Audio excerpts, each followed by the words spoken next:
Welcome to Ravoht Fitness, where we don't just work out. Instead, we perform muscle architecture because we train to look good without our clothes on. Today, I'm going to share one of my leg workouts with you. I will share the exercises, the rep range, and also give you a ton of information as it regards to training splits, periodization, hypertrophy, and anabolic responses to intense leg days. So stay tuned and enjoy the content.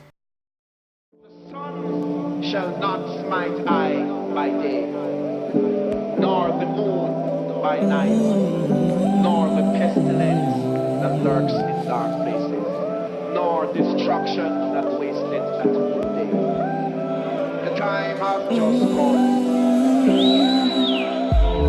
When I look at where I'm coming from, I know I'm blessed, and I close my eyes and smile. Sometimes I feel like the richest man in Babylon, and I've done my best, so everything's alright inside. Oh, every morning, I rise, I stare at the sun.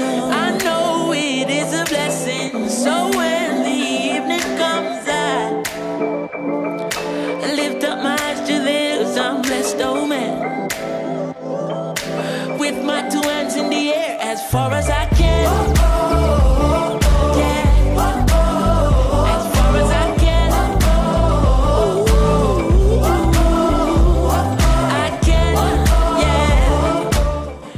So I started today's workout by getting a little warm up with some bodyweight squats, just getting my knees a little warm. Then I moved into the barbell front squats. I did 4 sets and I'm trying to achieve a rep range of between 12 to 16 reps. If I'm not able to achieve that amount of reps, then I work to failure. And I'm kind of new to the front squat movement, but because I've changed my training split to a legs push-pull split with a quad dominant legs day and also a hamstring dominant legs day, I've included the front squats because of its amazing quad activation. Here I'm trying to get a full range of motion to where my body will allow me, my hip flexibility will allow me to grow. And I'm also trying to just control the eccentric phase of the movement and then power up through the concentric and squeeze at the top to get a little glute activation. I know it's a quad dominant day, but still you want to get a little glute activation because of the compound nature of the movement.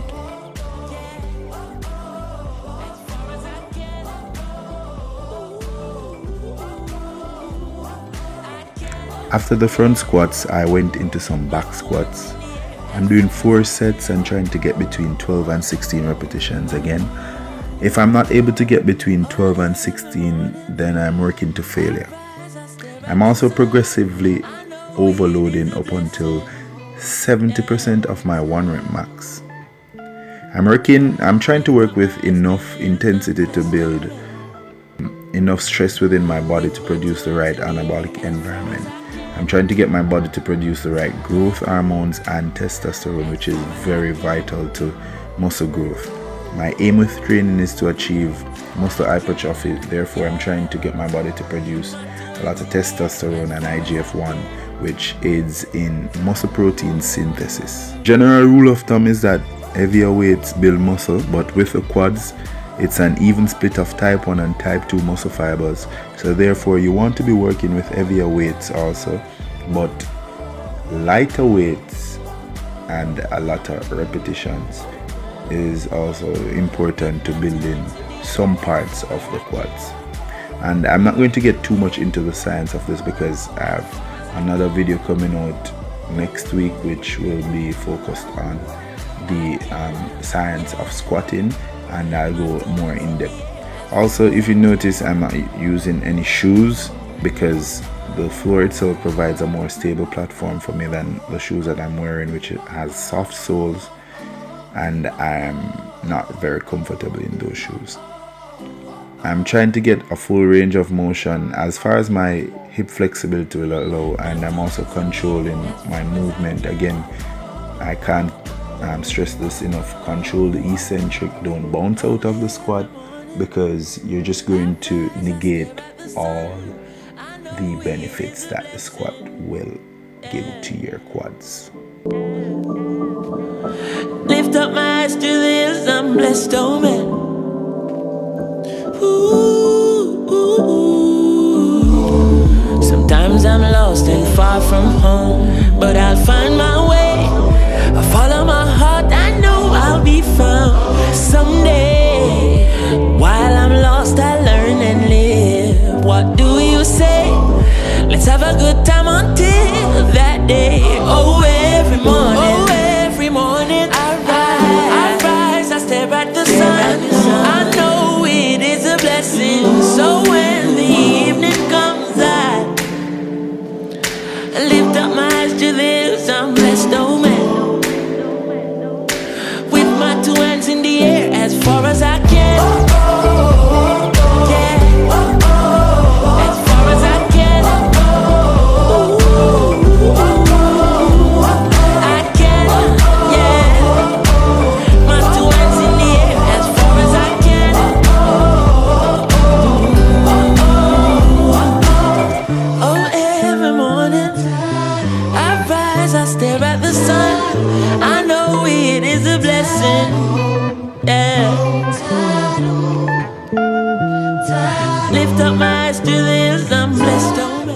The next workout on the card was the leg press.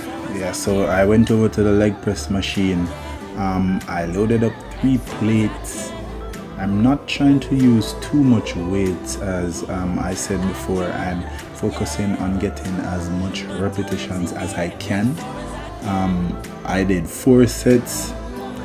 The rep range was, I did 20 reps with my feet straight, so just a regular leg press position, and then I pointed my toes out to the side because I'm trying to focus more on my inner quads with the leg press, and I repped out to failure my foot in that position to make the workout a little more intense here, get a little more burn. After the dominant muscles I've worked, the smaller muscles, I'm just trying to get them more involved, get as much quad activation as possible. One important thing to note with the leg press is that you don't lock out your knees at the top of the movement. If you notice, I am actually stopping where there's a slight little bend in the knee at the top, but I can still get a squeeze at the top in my quads to get the maximum quad activation, but at the same time protecting my knees, because safety is the most important thing whenever you do any workout. The tempo also is like, it's a 1 second eccentric, a 1 second concentric. I'm not trying to go over the hedge too much with this one. It's just a regular press. As the weight gets heavier though, and I get tired to the end of a set, I am trying to slow down a little bit more to just get a little control. I'm not trying to bounce and let the weight bounce from the bottom, but more to just control it, power out of that, of the bottom of the movement, power through my heels, and get as much quad activation as possible.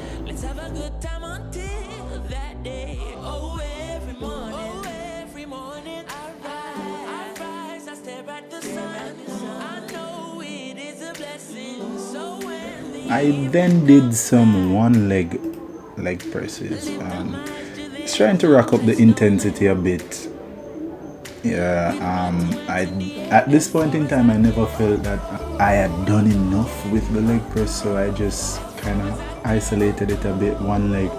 And the reason why though is that whenever I squat, I notice that I power up from the right side of my body a little bit more than the left side, and it causes a little bit of infringement in my lower back. So I'm trying to get both legs on the same level. So I've been doing a lot of one-legged movement of late.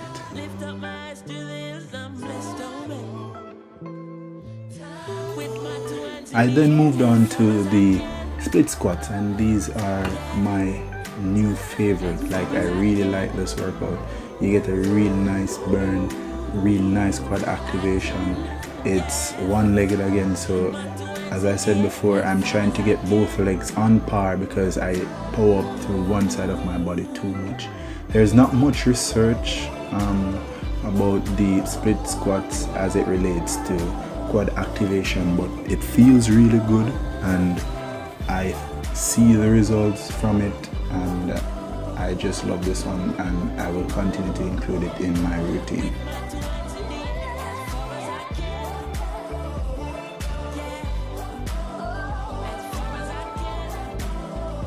Thank you so much for tuning in to Ravoht Fitness another time, another week. Thank you so much for the support. If you're new here to the channel, you see the content, there's a lot more coming, so might as well you go ahead and subscribe to the channel so that you don't miss a moment. Next week, same time right here, we'll be covering the squat.